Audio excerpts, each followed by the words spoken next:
네, 길고 긴 명절이었습니다. 명절 플러스 연휴까지 어제 오늘까지 휴가를 내서 집에서 푹 쉬느라고 푹 쉬었습니다. 네, 한 주간 잘 보내셨죠? 오늘 주제는 다시 한 번 더 기회를 주겠다라고 하시는 예수님의 말씀을 한번 보고자 합니다. 주 내용은 십자가 사건을 여러 각도로 다양한 관점에서 해석할 수 있고 다양한 관점에서 의미를 받아들일 수 있습니다. 그러나 오늘 이 십자가 사건이 우리의 구원과 어떤 관계가 있는지 또 다른 한 측면을 좀 말씀을 드리고 싶어서 이 주제로 선정을 하게 됐습니다. 그러면 말씀 진행해 보겠습니다. 여호와를 경외하는 자들아, 너희는 여호와를 의지하여라. 그는 너희의 도움이시요 너희의 방패시로다. 우리가 하나님을 의지하여 하나님께서 나를 도와주시고 나의 방패 되시는 분임을 경험하며 사는 것이 참된 그리스도인의 신앙생활이라고 하겠습니다. 자, 이 부조와 선지자 1장에 보면 우리가 이 십자가 사건에서 정말 유념하여 봐야 될 게 뭐냐면, 우리에게 부조와 선지자 1장에서 가장 중요하게 말씀하고 있는 것 중에 뭐냐면, 하나님께서는 당신의 모든 피조물로부터 사랑의 봉사, 즉 하나님의 품성을 인식함으로 솟아나는 봉사를 원하시는데, 이 품성이 무엇이냐면 교회 증언 5권 310페이지에 품성에 대한 정의를 이렇게 내리고 있어요. 생각이 잘못되면 감정도 잘못될 것이다. 그리하여 생각과 감정이 합하여 도덕적 품성을 이룬다라고 교회 증언 5권 310페이지에는 이렇게 말을 하고 있습니다. 그래서 우리가 여기 하나님께서는 하나님의 품성을 인식함으로 솟아나는, 그리고 하나님께 대하여 자원하여 봉사하도록 우리 피조물들을 창조하셨고, 그 피조물들에게 무엇을 주시냐면 자유의지를 주세요. 그래서 의지의 자유를 주셔서 스스로 하나님이 이런 사랑을 가지신 분이야, 이런 나를 이렇게 사랑하신다고, 그래서 내가 하나님의 사랑을 깨닫고 알 때에 우리는 스스로 자원해서 하나님을 사랑하고 하나님 앞에 내 모든 걸 다 내어드릴 수 있게 된다는 것이죠. 그래서 하나님께서는 이 의지의 자유를 얼마나 중요하게 여기셨는지 한번 보도록 하겠습니다. 그 직전에 이 의지의 자유를 하늘에서 악용한 자가 있었어요. 그래서 이 자유를 악용한 자가 누구였냐면, 그리스도 다음 가는, 그리고 하늘 거민들 가운데서 가장 높은 권세와 영광을 가졌던 자인 아침의 아들 루스벨에게서부터 이 죄가 시작이 된 것이죠. 즉 의지의 자유를 악용해서 하나님을 사랑하는 쪽으로 쓴 게 아니고 나 자신을 사랑하는 용도로 자기 자신의 의지를 사용했다는 거죠. 그래서 하나님께서는 이 의지의 자유를 어느 정도로 중요하게 여기셨냐면, 자 보시면 모든 피조물이 의지의 자유를 가지게 하고자 하시는 하나님께서는 분명히 뭘 알고 계시냐면, 이 대쟁투, 선악간의 대쟁투가 벌어질 걸 알고 계세요. 이미 루시퍼가 타락을 했고 그가 하나님께 하나님 정부에 반역을 했고, 그래서 그 반역한 사단이 가만히 있지 않을 거라는 거죠. 그래서 하나님께서는 이 대쟁투가 시작될 걸 아심에도 불구하고 모든 피조물에게 무엇을 주기를 거리끼지 않으시냐면, 이 자유의지를 죄인들에게조차도 다 주시겠다는 거예요. 그러면 우리가 이제 앞으로 보게 될 이 부분에 있어서 성경과 예언의 신 전체를 통틀어서 이 자유의지가 얼마나 중요한 건지 우리는 알아야 된다는 거죠. 그런데 우리 한 가지 좀 깨달아야 될 게 뭐냐면, 이제 이 화이트보잉 글에 보면 이 선악과 시험이 인간에게만 주어진 건가요? 네, 그거를 좀 확인을 해보려고 합니다.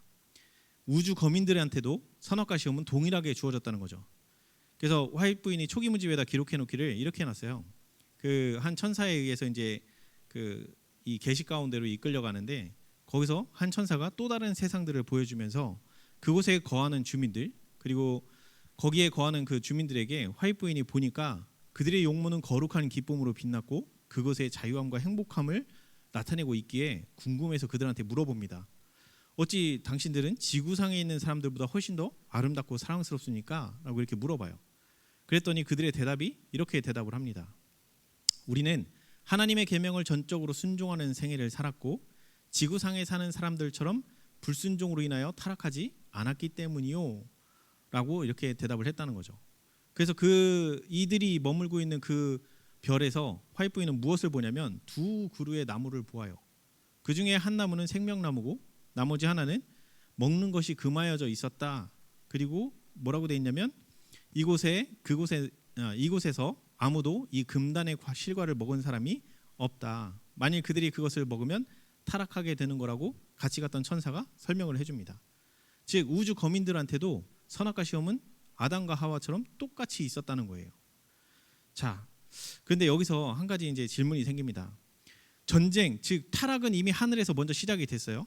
그래서 죄가 하늘에서 먼저 시작이 됐는데 하나님께서 창조는 언제 하시냐면 타락이 일어나고 난 이후에 사람을 창조하세요. 그래서 처음에 이 부분을 봤을 때 너무 이해가 안 갔어요. 아니 왜 굳이 타락했는데 굳이 사람을 뒤늦게 창조하시고 왜 시험을 주셔야만 하지? 라는 부분 때문에 이해가 안 갔었어요. 그런데 이게 그 화이조석과 또는 그 선지자 왕 그 46페이지 여호수아와 천사였나요? 그쪽 페이지를 보면 거기에 대한 답을 얻을 수 있습니다. 그래서 제가 찾아보니 여기 화이조석은 이렇게 얘기하고 있어요. 창세기 2장 16절의 화이조석은 시험 후에 비워진 하늘 천사들의 자리를 충원시키려 하셨음. 그래서 만약 인간들이 그분의 모든 말씀에 기꺼이 순종한다면 그들로 하늘을 다시 채울 것이었다. 그래서 만약에 아담이 그 시험을 이겼더라면 아담의 마음과 생각들은 하나님의 마음과 생각과 같이 되었을 것이요 그의 품성은 하나님의 품성과 같게 꼴지워졌을 것이다. 그래서 여기 보면은 품성과 대조대 이 대꾸로 나와 있는 그 문장을 보면 그의 마음과 생각들은 이라는 말이에요. 그리고 하나님의 마음과 생각과 같이 되었을 것이다 라고 돼 있어요. 그리고 그의 품성은 하나님의 품성과 같게 꼴지워졌을 것이다. 즉 품성이 마음과 생각과 아주 지대한 영향이 있다는 거예요. 우리가 어떤 마음과 어떤 생각을 품고 있느냐가 우리가 신앙생활에서 하나님을 닮느냐 못 닮느냐는 여기에 달려 있어요. 내 생각과 내 마음이 누구 걸 닮고 있는지. 그래서 하늘에서 이 사탄이 이제 왜 하필 이제 인간들을 콕 집어서 아까도 말씀드렸잖아요. 우주 거민들에게도 똑같이 선악과 시험이 있었다고요. 그런데 사단은 하필 콕 찍어서 인간한테만 와요. 근데 왜 인간한테 오려고 했던 거예요? 바로 하나님께서 인간을 창조하신 목적이 뭐예요? 사단과 3분의 1의 천사가 하늘에서 쫓겨나고 난 이후에 그 빈자리에 누가 와야 돼요? 새롭게 창조한 인간들을 이 아담이 만약에 순종해서 이겼더라면 그들은 여기 뭐라고 돼 있다고요? 그 빈 하늘, 사단과 3분의 1의 천사들이 떠나고 없는 그 빈자리에 우리가 구원받은 무리들이 올라가서 그 자리에 함께 할 거라는 거예요. 그런데 이 사실을 누가 알아요? 사단이 알아요. 뭐라고 얘기하냐면 선지자왕 47장 여호수아와 천사에서 사단은 이렇게 말한다. 이들이 하늘에 있던 내 자리와 나와 연합한 천사들의 자리를 차지할 백성인가? 라고 질문을 던져요. 그래서 그 뒤에 내용을 쭉 보시면 더 자세히 알 수 있습니다. 자, 그래서 여기 보시면 이제 부조와 선지자 3장 그 유혹과 타락장에 보면 사단이 왜 하필 아담과 하와를 그렇게 타락시키려고 그렇게 계획을 하냐면 여기 보시면 하늘에서 더 이상 마음대로 반역을 선동할 수 없게 되자 하나님께 대한 사단의 증오심은 누구요? 우주 거민 중에 하나가 아니고 누구요? 딱 인류를 찍죠. 왜요? 이들이 구원받으면 어디로 간다고요? 내가 있던 원래의 자리, 그들이 있었던 그 자리, 그 쫓겨난 자리에 누가 가요? 구원받은 인간들이 거기 가서 영원히 산다는 거예요. 이 사실을 사단은 알았어요. 그래서 딱 인류를 콕 집어서 뭐 하냐고요? 파멸시키려고 왔다는 거죠. 그래서 에덴에 사는 경건한 부부의 행복과 평화를 바라보니까 자기가 영원히 잃어버린 행복의 환상을 보고 이제 뭐예요? 시기심에 동하여 그는 아담과 하와를 불순종하도록 뭐 한다고요? 그들을 선동해요. 선동. 불순종하게 만드는 게 아니고 불순종하게 스스로 불순종을 선택하게 속인다는 거예요. 그래서 그렇게 해서 그들이 만약에 하나님 말씀에 불순종하는 편을 선택하는 순간 어떻게 돼요? 죄를 범하죠. 죄를 범하면 뭐가 생겨요? 죄책이 생겨요. 그리고 죄를 범한 즉시 그 다음에 이들의 운명이 어떻게 돼요? 죄의 삭은 사망이요. 그 사망은 어떤 사망이에요? 둘째 사망이죠. 둘째 사망은 존재의 소멸이에요. 그래서 죄를 범함과 동시에 존재의 소멸이 확정돼 버립니다. 그래서 사단은 우리 인간들에게 죄를 범하게끔 속여서 우리가 죄를 범하는 순간 우리의 운명은 사단의 운명과 동일한 운명이 돼요. 똑같이 존재가 소멸될 수밖에 없는 죄와 함께 있는, 그래서 하나님의 그 불의 심판으로 죄를 불태울 때 그 죄와 함께 있게 되는 모든 그 피조물들은 다 영원히 불타서 없어질 거란 말이에요. 그런데 이제 하나님께서 아담과 하와에게 처음 시험을 주실 때 어떻게 시험을 주셨냐면, 선악을 알게 하는 나무의 열매는 먹지 말라. 네가 먹는 날에는 어떻게 된다? 반드시 죽으리라 하시니라. 그래서 생명에서 끊어질 거라고 선언을 하셨어요. 그래서 생명은 누가 주세요? 하나님께서. 그래서 하나님께서 생명을 계속 무한히 공급해 주시는데, 죄를 범한 채로 계속 살아가는 그 영혼에게 이 영원한 생명을 계속 공급해 주실 수가 없어요. 왜냐? 이 죄가 한 사람에게서 시작돼서 수많은 사람들에게 전파시키고 전염시켜서 멸망으로 이끌기 때문에 그래요. 그 예가 성경에 어디 나와 있어요? 가인이 범죄하고 난 이후부터 홍수 챕터에 이르기까지 단 한 사람의 범죄한 인간이 어떤 결과를 낳게 되는지 성경에서 홍수 챕터에서 잘 이야기하고 있기 때문에 그래요. 자, 그래서 사단이 하와를 속이는데 어떻게 속여요? 여기 잘 보시면 사단이 따먹게 했어요? 여자가 스스로 따먹어요? 여자가 스스로 따먹죠. 근데 여자가 생각이 어떻게 바뀌었어요? 자, 우리 품성 뭐가 잘못되면 뭐가 잘못된다? 생각이 잘못되면 감정도 잘못될 것이다. 그리하여 생각과 감정이 합하여 도덕적 품성을 이룬다라고 돼 있죠. 자, 여기 보세요. 이 선악과 지금 하나님께서 먹지 말라고 한 거잖아요. 근데 이 여자가 지금 바라보는데 어떻게 바라봐요? 그 선악과를? 여자가 그 나무를 본즉 먹음직도 하고 보함직도 하고 지혜롭게 할 만큼 탐스럽기도 한 나무인지라. 생각이 바뀌었죠. 이 생각을 바꾸는 존재가 누구예요? 사단이 하와에게 이런 생각을 하게끔 유도했죠. 그래서 그 여자는 그 사단이 유도하는 그 생각에 이끌려서 오다 보니까 어느새 선악과를 이런 모양으로 바라보게 된 거죠. 그래서 생각이 바뀌어버렸어요. 그러면서 결국에는 이 여자가 스스로 선악과 열매를 따먹어요. 그러면서 남편에게도 이 선악과를 주면서 멸망에 이르게 하죠. 자, 그래서 예수님께서는 뭐라고 말씀하시냐면, 예수께서 대답하시되 진실로 진실로 너희에게 이르노니 죄를 범하는 자마다 무슨 종? 죄의 종이라. 그래서 우리가 한번 죄의 종이 되고 난 이후부터는 스스로 죄를 이길 수 있어요, 없어요? 이게 불가능해요. 죄의 주인이 누구예요? 죄의 최초 창시자가 사탄이죠. 그래서 우리는 절대 사탄을 이길 수가 없어요. 원래 창조하기도 천사보다 조금 못하게 창조를 하셨지만 이미 사탄에게 속아버린 이후부터는 사단이 우리를 얼마나 더 잘 속일 수 있는지, 그리고 내가 얼마나 더 잘 속을 수 있는지, 이런 부분들을 보면 알 수 있다는 거죠. 이미 속아서 이렇게 지금 죄에 빠졌기 때문에 그 이후부터 사단이 속이는 거를 내가 속았는데도 속은 것조차도 모른 채 살아갈 수 있다는 거죠. 자, 그래서 죄의 삭은 사망이요 하나님은 소멸하는 불이심이라. 그래서 사망은 결국에는 우리가 죄와 함께 있을 때 결국에는 하나님의 이 영광의 빛은 이 죄를 가만두지 않으세요. 다 영광의 빛으로 불을 태워서 그 죄를 소멸시키고자 하는 게 하나님의 그 소멸하는 불이라는 거죠. 자, 그러면 우리가 이제 좀 여기서 구분해서 좀 봐야 될 부분이 있습니다. 자, 우리가 죄에 빠져서 누구와 똑같은 처지에 놓였다고요? 사단과 3분의 1의 천사와 똑같이 영원히 죽을 수밖에 없는 운명에 처한 거는 똑같아요.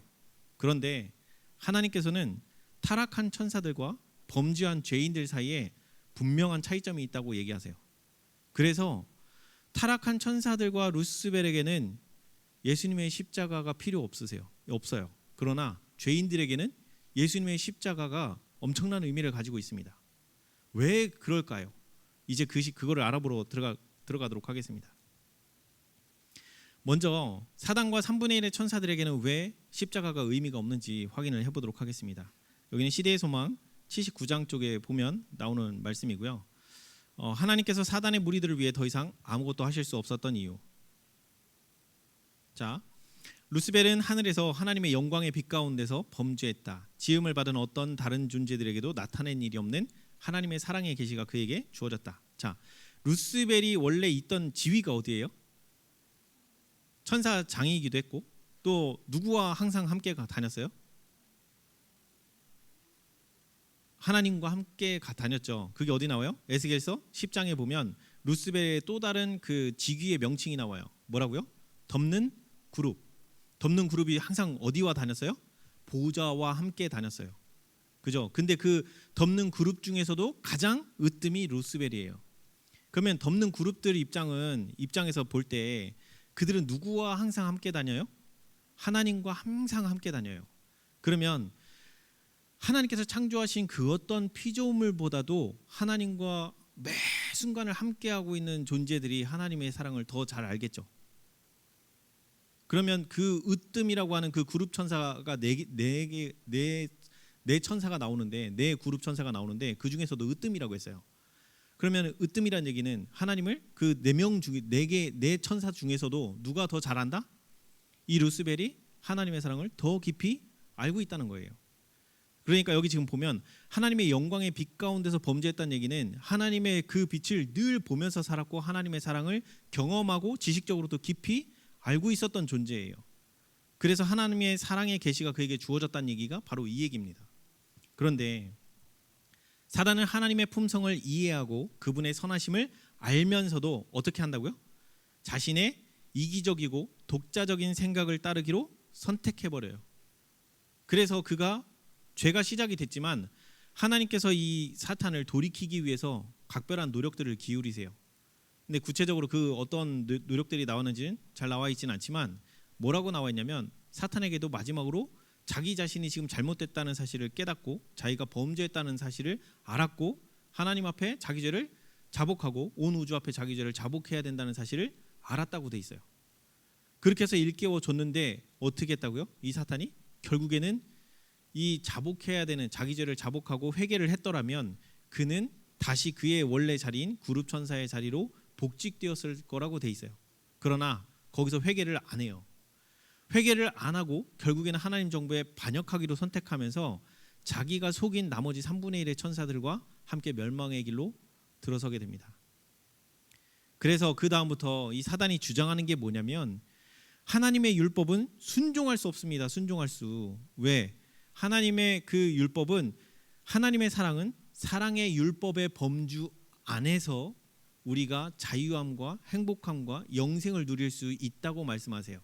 그런데 사단은 뭐라고 주장하는 거냐면 하나님의 율법은 우리의 자유를 구속합니다. 즉 우리의 자유를 억제하고 제약을 가하는 법입니다. 내 마음대로 못해요 라고 주장하는 거예요. 그래서 하나님의 법은 필요 없다고 얘기하는 거거든요. 왜? 하나님의 말씀에 순종할 필요 없이 내가 원하는 대로 내 뜻대로 하고 싶은 거 마음대로 할 수 있어야 되는데 하나님의 율법은 뭐라고 얘기하고 있냐면 창조주 하나님의 그 사랑의 율법의 범위 안에서만 너희에게 자유와 참 쉼이 있어 라고 얘기를 하고 있는 거예요. 근데 사단은 지금 뭘 얘기하는 거예요? 그 율법은 나의 자유를 깨뜨리고 있는 법이기 때문에 필요 없다고 주장하는 거란 말이에요. 그래서 그렇게 하나님의 율법은 순종할 수 없다고 하는 이유가 그래서 나온 주장이에요. 그리고 또 하나는 율법을 파기하지 않고는 죄인이 용서받을 수 없다고 주장합니다. 근데 이유가 뭐냐면 여기 뭐라고 얘기해요? 모든 죄는 반드시 형벌을 받아야 되는데 만일 하나님이 죄의 형벌을 면제해 준다면 그분은 진리와 공의의 하나님이 될 수 없다고 사단이 주장합니다. 이게 무슨 얘기냐? 사단은 이때 뭘 몰랐냐면 하나님께서 죄인들을 위해서 자기 자신의 목숨까지 내놓을 줄을 몰랐어요.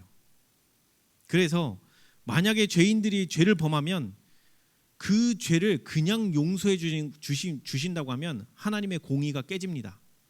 그건 공평하지 못합니다 라고 주장하는 거예요. 근데 설마 하나님께서 범죄한 피조물을 위해서 자기의 생명까지 내주실 분이라는 것을 미처 사단은 몰랐던 거예요. 그래서 사람은 율법을 순종할 수 없으면 우리가 만약에 그 사단의 속임에 빠져서 죄를 범할 때마다 사단은 기뻐 날뛰고 또 사람은 율법을 순종할 수 없으므로 용서받을 수 없음이 입증되었다고 그는 주장한다는 거죠. 그래서 우리가 죄를 범할 때마다 사탄은 우리의 죄의 기록을 다 가지고 하나님 앞에 가지고 가서 고소하는 거예요. 뭐라고요? 사단은 자기가 반역한 후에 하늘에서 추방당했기 때문에 이 범죄한 죄인들도 하나님의 은총에서 영원히 제거되어야 마땅합니다 라고 주장하고 있는 거예요. 자, 그런데 우리가 여기 뭐라고 나오냐면 범죄한 죄인이라고 하지만 사단의 무리와는 입장이 다르다는 거예요. 이게 하나님께서 사탄과 우리가 다른 이유, 그리고 인류를 위해서 십자가를 지실 수밖에 없었던 이유가 여기 나옵니다. 자, 그러나 인류는 속임을 당했으며 사단의 계변에 의하여 그들의 마음이 어두워졌고 사람들은 하나님의 사랑의 높이와 깊이를 알지 못했습니다. 그래서 인간에게는 하나님의 사랑을 알 수 있는 희망이 있었고 하나님의 품성을 바라봄으로 인류는 다시 하나님께 돌아갈 수 있다는 거죠. 자, 우리 생각을 해보자고요. 아담과 하와가 에덴 동산에서 범죄하고 난 이후에 쫓겨났죠. 그 이후로 아담과 하와 이후로 태어난 모든 사람이 하나님 본 적 있어요? 하나님의 음성 들어본 적 있어요? 없죠. 그래서 우리에게는 태어나면서부터 사단의 정신이 이기적인 정신을 가지고 태어나는 우리 같은 존재가 이 하나님의 사랑을 알지도 못한 채 태어난단 말이에요. 태어나서 복음이 오기 전까지는 우리는 이기적인 게 너무도 당연하다고 하면서 살고 있는 사람들이에요. 그런데 어느 날 복음이 와서 하나님이 나를 이렇게 사랑하시고 이렇게 내가 지금 이기적으로 이렇게 생각하고 이렇게 말하고 하는 것들이 이 범죄하는 것이고 다른 사람들을 아프게 하는 것이고 그 아픔은 결국엔 나에게 되돌아와서 나를 또한 아프게 하는 것이라는 것을 깨닫고 알 때에 이거를 내가 멈추려고 해도 멈출 수 있어요, 없어요? 이게 안 돼요. 그래서 하나님이 봤더니 이 성경 말씀을 쭉 봤더니 나와 같은 범죄한 무수한 사람들이 어떻게 한 거예요?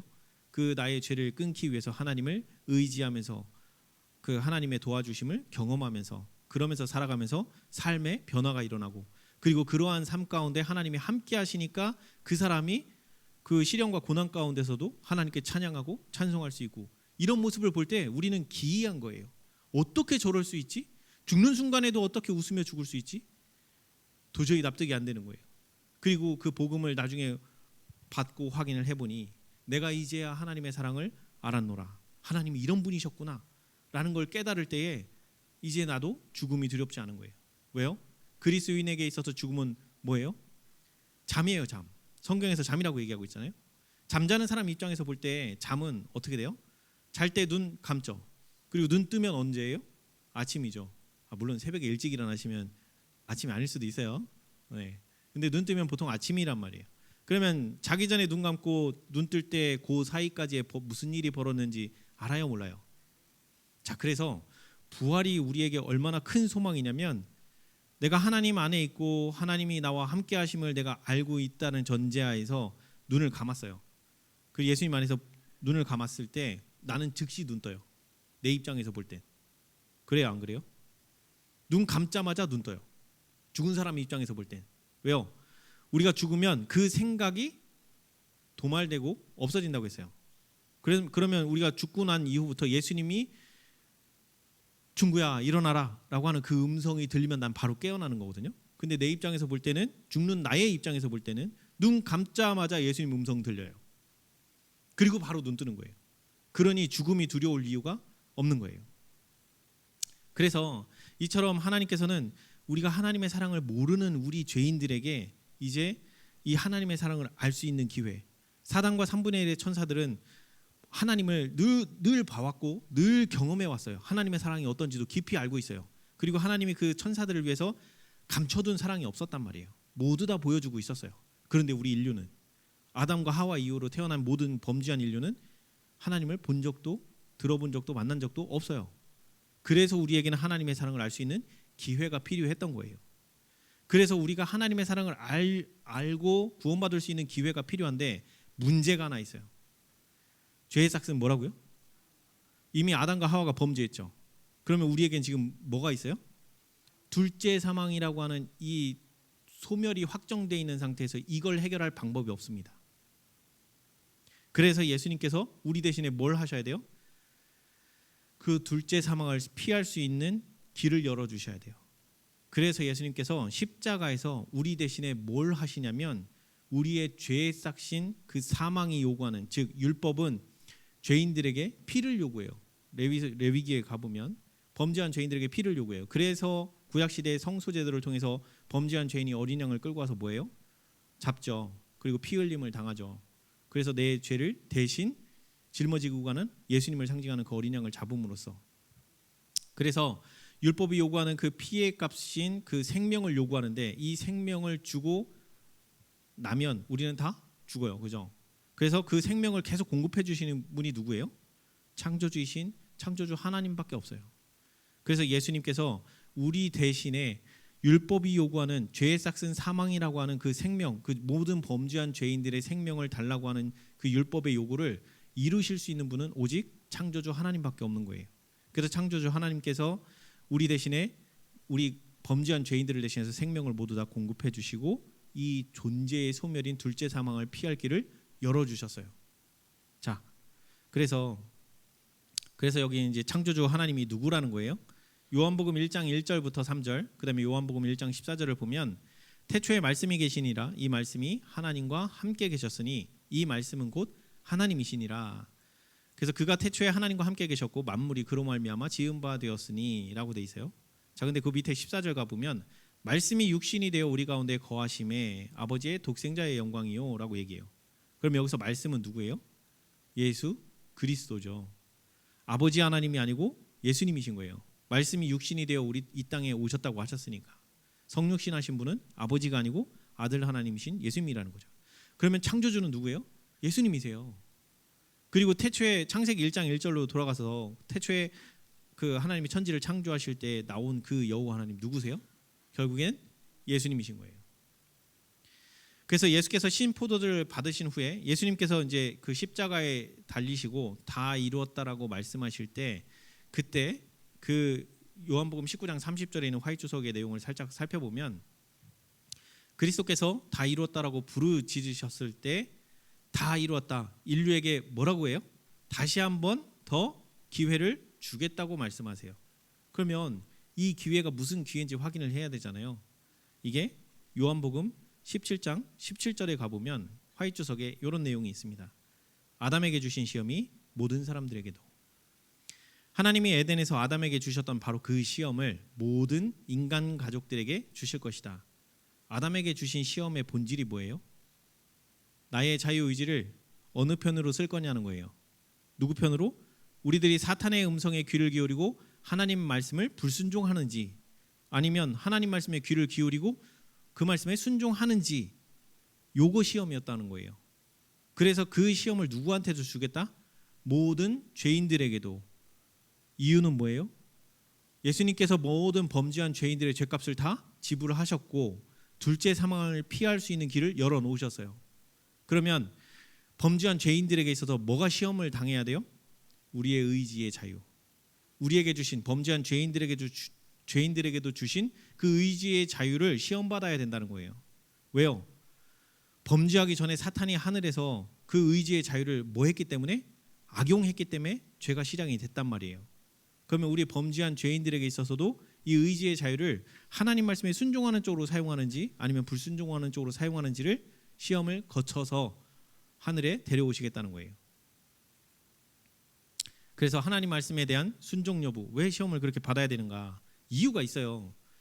아까 창조 왜 하셨다고요? 사람들을 어디 자리로 갖다 놓기 위해서? 사단과 3분의 1의 천사가 있던 그 자리에 누구를 넣겠다는 거예요? 새롭게 창조한 인간들을 그 자리에 되돌려서 구원받은 무리들이 그 사단과 3분의 1의 천사의 자리로 들어가게끔 하시려고. 그렇죠? 자, 그러면 왜 하나님 말씀에 대한 순종 여부를 왜 시험 받아야 되는가예요? 누가 있기 때문에 그래요? 사단이 있기 때문에 그래요. 여기 뭐라고 돼 있냐? 사단은 그가 하나님의 백성을 유혹해서 범하게 한 죄악들에 대한 정확한 지식을 가지고 있다. 모든 사람들의 범죄의 기록을 다 알고 있어요. 그래서 그는 저희 죄로 인하여 그들이 하나님의 보호를 상실했다고 선언하고 자기가 그들을 멸할 권리를 가졌다고 주장하면서 그들을 대적하는 그의 비난이 옳다고 역설한다. 그는 자기가 하나님의 은총에서 제거된 것과 똑같이 어떻게 된다고요? 범죄한 죄인도 똑같이 멸망당해야 됩니다. 왜 이들을 구원하시려고 하십니까? 왜 이들에게 은혜를 베푸시려고 하십니까? 이들도 똑같이 우리와 똑같은 죄를 범하고 있지 않습니까? 라는 게 지금 뭐예요? 이게 사단의 주장이에요. 그래서 사단은 그 밑에 뭐라고 얘기해요? 이들이 하늘에 있던 내 자리와 나와 연합한 천사들의 자리를 차지할 백성입니까? 그들은 하나님의 율법을 순종하느라고 공언하나 과연 그 계명을 지키는 사람들입니까? 그들은 하나님을 사랑하기보다는 자신을 더욱 사랑하는 그런 사람들이 아니겠습니까? 그들은 세상의 사물을 사랑하지 아니하였는가? 라면서 이런 질문들을 누구한테 던진다는 거예요? 한 사람 한 사람 구원받았다라고 하는 그 사람들에게 다 던진다는 거예요. 거기서 자유로울 수 있는 사람이냐 아니냐를 확인하겠다는 거예요. 그래서 만약 그들이 자기들 멸망을 당해야 될 사단과 3분의 1의 천사와 똑같은 사람이라고 판명이 나면 뭐 하겠다는 거예요? 우리와 똑같이 멸망 당해야 됩니다 라고 주장하고 있는 거예요. 그래서 여기 뭐라고 돼 있어요? 그들의 이기심과 악의와 상호 간의 증오심을 보라고. 누구한테요? 하나님과 그 우주에 있는 거민들 앞에 지금 이렇게 고소하고 있는 거예요. 그래서 스가랴서 3장 1절부터 5절까지의 그 대제사장 여호수아 옆에 누가 서 있어요? 사단이 대제사장 여호수아 옆에 서서 그를 대적하며 라고 하는 그 대적의 내용이 뭔지 이제 아시겠죠? 이런 내용이에요. 이런 내용. 그래서 하나님은 나와 내 천사들을 당신 앞에서 추방시키고 동일한 죄를 범한 자들에게 상 주실 거예요? 그러면 돼요 안 돼요? 여호와여 공의로운 당신은 이 일을 할 수 없나이다. 왜요? 이렇게 하면 공의가 깨진다는 거예요. 이게 사단의 주장이에요. 자, 그런데 하나님께서는 죄에 대한 하나님의 증오심은 죽음처럼 강하나 죄인에 대한 사랑은 죽음보다 더 강하다고 이야기하고 있어요. 이걸 다른 말로 그리스도께서는 죄를 미워하고 죄인은 사랑하신다고 돼 있어요. 자, 우리가 사단의 고소에도 불구하고 구원받을 수 있는 유일한 이유는 바로 이것 때문입니다. 율법은 의, 즉 의로운 생애, 완전한 품성을 요구하지만 인류는 그 요구에 미칠 수 없다. 인류는 하나님의 거룩한 율법의 요구를 충족시킬 수 없다. 그러나 그리스도께서는 인간으로서 지상에 오셔서 거룩한 생애를 사시고 완전한 품성을 개발시키셨다. 그리스도께서는 그것을 받고자 하는 모든 자들에게 값없이 선물로 주신다. 그분의 생명은 사람들의 생명을 대신하신다. 그리하여 그들은 하나님의 관용하심을 통하여 과거의 죄를 용서받는다.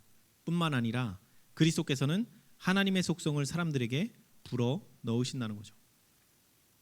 여기 보면 우리가 좀 봐야 될 부분이 뭐냐면 하나님의 품성을 담는다라고 하는 것은 그 품성은 우리가 개발하는 거예요? 아니면 받는 거예요? 여기 지금 뭐라고 돼 있어요? 품성은 누가 개발시키셨다고요? 율법이 요구하는 완전한 품성은 예수님께서 개발하신 거예요. 우리는 뭐 하면 돼요? 그것을 받고자 하는 모든 자에게 그 완전한 품성을 예수님께서 뭐 하신다고요? 주신다고요. 근데 전제가 뭐라고요? 그것을 받고자 하는 모든 자라고 돼 있어요. 그래서 그 사랑을 받는 자, 요거 받고자 하는 들에게 값없이 선물로 주시는데 그게 뭐라는 거예요? 그것이 그리스도께서는 하나님의 속성이라는 거죠. 우리에게 불어 넣어 주시는 게 하나님의 속성이라는 거예요. 그래서 하나님의 속성은 뭐예요? 하나님은 사랑이시라. 요한일서 4장 8절, 4장 16절, 그리고 부자선지자 1장에 나와 있는 죄가 용납된 이후에 첫 문장도 뭐예요? 하나님은 사랑이시라. 그분의 본성과 그분의 율법도 사랑이라라고 돼 있죠. 그러니까 여기에서 지금 예수님께서 하나님의 속성을 사람들에게 불어 넣어 주시고자 하는 그게 결국엔 뭐예요? 사랑이라는 거예요. 그 사랑 어디 나와요? 고린도전서 13장 4절부터 7절까지 나옵니다. 사랑은 오래 참고 온유하며 시기하지 아니하며 자랑하지 아니하며 교만하지 아니하며 무례히 행하지 아니하며 자기의 유익을 구하지 아니하며 성내지 아니하며 악한 것을 생각하지 아니하며 불의를 기뻐하지 아니하며 진리와 함께 기뻐하고 모든 것을 참으며 모든 것을 믿으며 모든 것을 바라며 모든 것을 견디느니라. 이 사랑 할 수 있어요? 오래 참고 어디까지 되세요? 나의 인내의 한계를 본인은 다 알고 계세요. 거기서 조금만 더 건들면 누가 더 짜증나게 하거나 이러면 바로 성질 내버리는 그 인내의 한계는 다들 알고 계세요. 그거 초월해서 참을 수 있으세요? 네, 대부분 어렵습니다. 누가 오시지 않으면, 예수님께서 나의 마음에 임하지 않으시면 우리는 다 각자 인내의 한계 범주 안에서만 참지 그 인내의 한계를 넘어서는 그 짜증과 이런 어떤 그 분노가 일어나면 다 폭발하게 돼 있어요. 그래서 하나님께서 뭐 하라는 거예요? 아까 좀 전에 그리스도께서 하나님의 속성을 불어 넣어 주신다고 했죠. 근데 뭐 하라고요? 그것을 받고자 원하는 자, 받고자 하는 사람들, 그들에게 값없이 주신다고 돼 있어요. 그런데 여기에 왜 받고자 하는이라는 말이 왜 들어갔을까요? 그게 바로 의지의 자유를 활용하라는 거예요. 우리 편에서 받길 원한다고 하나님께 매달리라는 거예요. 언제요? 요거 안 될 때. 오래 참는 거 안 돼요. 성내지 않을 수 있어요? 악한 생각 안 할 수 있어요? 형제 보고 나가라 미워하라. 겉으로는 웃을 수 있어요. 근데 속으로는 저 괘씸한 이럴 수 있습니다. 우리. 그럴 때 뭐 하라는 거예요? 그거 하지 말라는 거예요. 근데 내가 그 괘씸하게 여기는 그 마음 내가 버릴 수 있냐고요? 안 돼요. 안 돼. 그게 됐으면 여기 전부 다 그냥 예수님 필요 없습니다. 벌써 하늘 가셨어요. 근데 우리가 그게 안 돼요. 그러니까 뭐 하라는 거예요? 그 순간들마다 예수님을 부르짖으라고요. 예수님께 의지해서 나에게 없는 이 사랑 달라고 구하라는 거예요. 그래서 원하는 자 그들에게만 값없이 주신다고 얘기하시는 거예요. 그래서 둘째 사망을 당할 수 있는 그 위험에서는 예수님이 십자가 사건을 통해서 모두 다 그 둘째 사망을 피할 수 있는 길은 모두에게 주어져 있어요. 근데 하늘 가는 선택은 누가 하는 거예요? 나의 자유의지를 가지고 내가 예수님께 매달리느냐 마느냐에 달려 있다는 거예요. 그래서 내 삶 가운데서 요 사랑이 안 될 때마다, 오래 참는 게 안 될 때마다 예수님 저의 마음 좀 바꿔주세요. 오래 참을 수 있도록 제 마음에 역사하셔서 저 좀 고쳐주세요 라고 누가 간절히 의지하고 매달릴 거냐는 거예요. 그렇게 해서 내 마음이 바뀌어지는 경험을 하면 그 사람은 스스로 알게 됩니다. 내 인내의 한계를 넘어서는 그 지점을 돌파하고도 내가 오래 참는 게 되어지는 것을 경험할 때 스스로 고백하게 돼 있어요. 아, 하나님 살아계시는구나. 내가 이거 할 수 없는데 이렇게 할 수 있었던 건 결국엔 하나님께서 개입하셔서 나를 바꿔주셨구나 라는 경험의 간증을 누구나 하실 수 있습니다. 그래서 우리가 여기 보시면 여호와는 나의 힘과 나의 방패시니 내 마음이 그를 의지하여 도움을 얻었도다. 그러므로 내 마음이 크게 기뻐하며 내 노래로 그를 찬송하리로다. 이 시편 기자는 지금 뭘 경험한 거예요? 내 마음이 그를 의지하여 뭘 얻었다고요? 하나님의 도와주심을 얻었다는 거예요. 나의 힘이요 나의 방패시요. 이게 무슨 얘기예요? 나의 이 분노하고 짜증나고 화나고 악한 생각하고 미워하고 이런 모든 것들이 일어날 때마다 하나님을 의지하면서 그 도움을 얻어서 내 마음이 어떻게 된 거예요? 결국에는 하나님의 그 도와주심을 위해서 내 마음이 크게 기뻐하고 찬송하고 이럴 수 있는 마음이 됐다는 거예요. 우리 모두 이 마지막 시대에 재림의 징조 사건들 쳐다보지 마시고 그 사건들은 우리가 유념할 건 무엇이냐면 사건들은 예수님의 재림이 신속히 더 빨리 지금 다가왔다는 사실은 인지하실 필요는 있어요. 그러나 우리에게 중요한 본질은 뭐예요? 내 마음속에서 예수님이 어떻게 역사하시는지 경험하고 예수님을 의지해 나가는 것이 지금 우리가 가장 중점적으로 해야 될 가장 각 개인이 해야 될 가장 중요한 사명입니다. 사업이고. 네, 오늘 여기까지 하고 말씀을 마치도록 하겠습니다. 감사합니다.